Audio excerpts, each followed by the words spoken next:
Actually, today's lesson is the 10th and final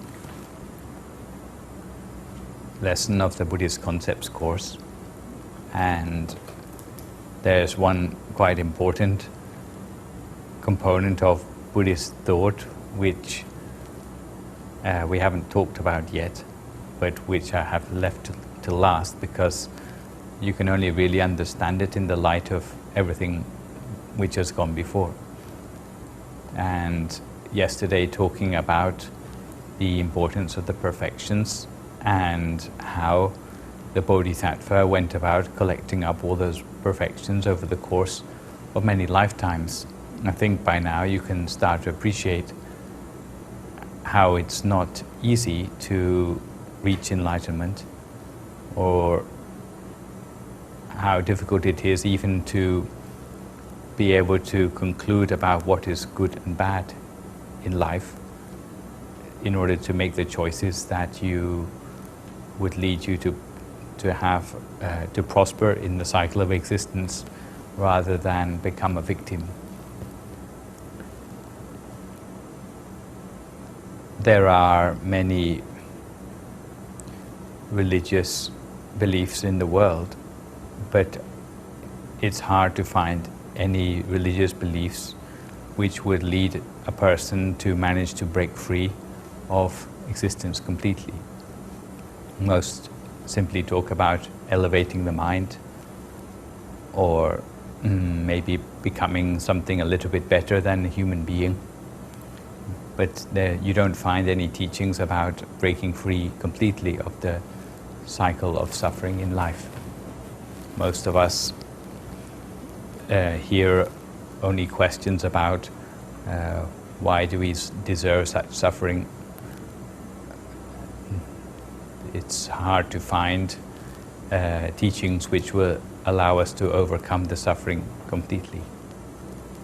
So instead of feeling sorry about ourselves in Buddhism, we try to find a way to overcome suffering. We don't feel that we are getting a bad deal in life, because we realize that suffering is an implicate part of life. And for as long as we are part of that life too, then we have to continue the suffering. But the things which we hold in the highest esteem in Buddhism, which by now I hope you understand a little bit better, are what's known as the three refuges in Buddhism. Refuge means something which you can go to when you are in trouble, something which you can rely upon when you are unable to cope for yourself. And if you think about it, it's rather, having a refuge is rather like a person who is shipwrecked.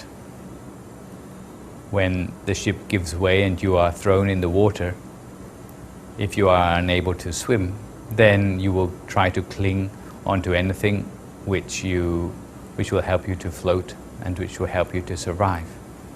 So for the person floating around in the water of a shipwreck, anything which they can get their hands on which floats will become their refuge.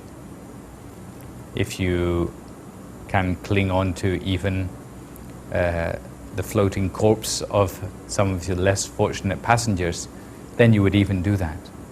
And this is rather like people who don't know any better, so they cling on to their physical body as thinking that the physical body is going to be able to help them to salvation. But of course we know that this is not the case, because our physical body is just a corpse too. Its days are numbered. So 70 years at the most for most people, that's how long it's going to be our refuge. It cannot be our refuge forever. So for even the person floating around in the ocean, they need to find something better than that to cling on to. If they can cling on to a stump of wood, a log floating in the water, maybe that's a little bit better than a corpse. So maybe they would try to cling on to that. They cling on to it for their life, because they think that that is going to be able to save them. And this is rather like clinging on to various beliefs about supernatural this or that, which may help them to overcome some of the weaknesses of being a human being. If a boat comes along, then of course the boat is better than a piece of wood because you can get in it and you can get dry. So a boat is better than a log in the water, but it's still not 100% guarantee that you will have safety in life, because the next storm that comes along, it will sweep you off your, maybe it will overturn the boat. So even for the sort of beliefs which maybe start to talk about working on your mental attainments, it's better than simply having beliefs, because something within you starts to change. It can be compared to taking refuge in a boat. But what we're really looking for in Buddhism is a thing which is going to allow us to be on dry land, where you don't need to worry about the storms anymore, where you don't need to worry about the dangers in the ocean anymore. And the true refuges which are permanent, which are stable, which can bring happiness instead of suffering, then the things which we rely upon in Buddhism are known as the Buddha, the Dhamma, and the Sangha. We already know that the Buddha is nothing more than a man. And some people of certain religious beliefs may have some problem with that. They say, well, how can you elevate someone who is a mere mortal, someone who is a mere human being, into such an elevated place that he would be the refuge to you? Well, we don't worship the Buddha simply as a man, but we worship him as an example of what we could be. Because the fact that he was a mere human being, but he managed to reach a state of mind whereby he could break free of existence, then this is a very important message for us, that if he can do it, then so can we, because we are merely a human being too. And for the concept of the Buddha, in fact, we can talk about it on 3 different levels. So if we talk about the Buddha as a refuge on the historical level, then we think about Siddhartha Gautama, who became enlightened as the Lord Buddha, who lived 2,500 years ago. And for people or Buddhists who think of the Buddha as a refuge in this way, then their thoughts and their faith about Buddhism is normally rooted in the authentic places and incidents in the history of the Buddha which took place in India all those time ago. So whatever the Buddha did at that time, then people will have their faith or their confidence invested in that time too. Often such people are very interested in things like the relics of the Buddha, because they seem to feel that even though the Lord Buddha passed away, but his presence is still with us,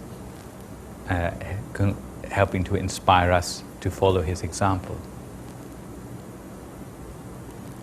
And in the same way, for such people, the things which the Lord Buddha taught when he was alive, which are passed down to us in the Buddhist scriptures, the 45 books of the Buddhist scriptures especially, would still seem to be the refuge to people, the standard which is used to decide right and wrong, so that in case of doubt in life, then one can refer to the information which is recorded in the scriptures, and that would be the Dhamma on the historical level of meaning.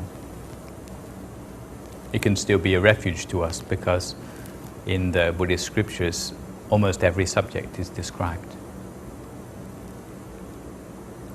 And the Sangha on the level of historical description would be the example of especially enlightened arahants who were disciples of the Lord Buddha, who followed what the Buddha taught to the point that they too could become enlightened as well. Especially the 80 main disciples of the Buddha.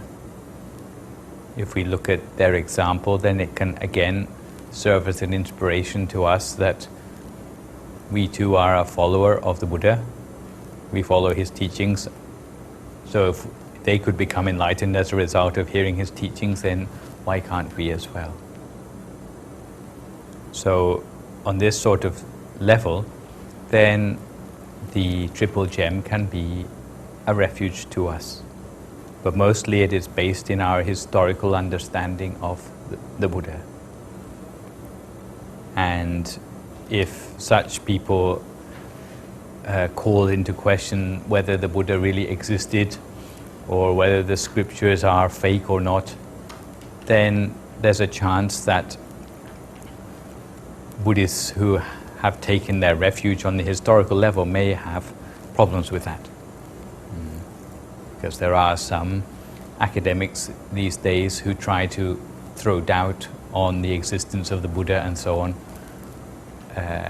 It would be a tactic which would destroy the faith of some Buddhists if they only took refuge in the Triple Gem on this historical level.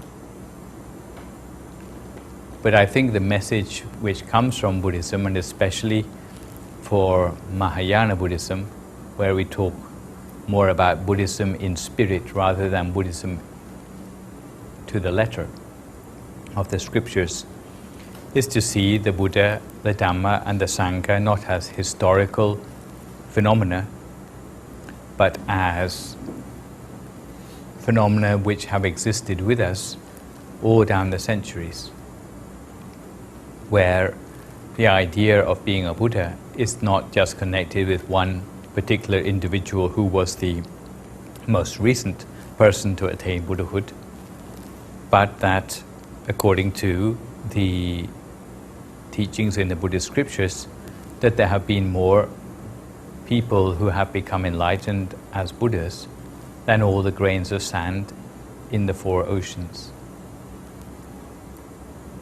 So the number of Buddhas in the past is countless. So this teaches us that the idea of being Buddha or being an enlightened one is not to do with being a particular person anymore, but it's more to do with the qualities of that person, the qualities of enlightenment, the quality of freedom from defilements, the quality of joy and happiness, which mark any person who is able to attain Buddhahood. So we're not talking about a particular person anymore, but we're talking about the quality of a person who can be a Buddha.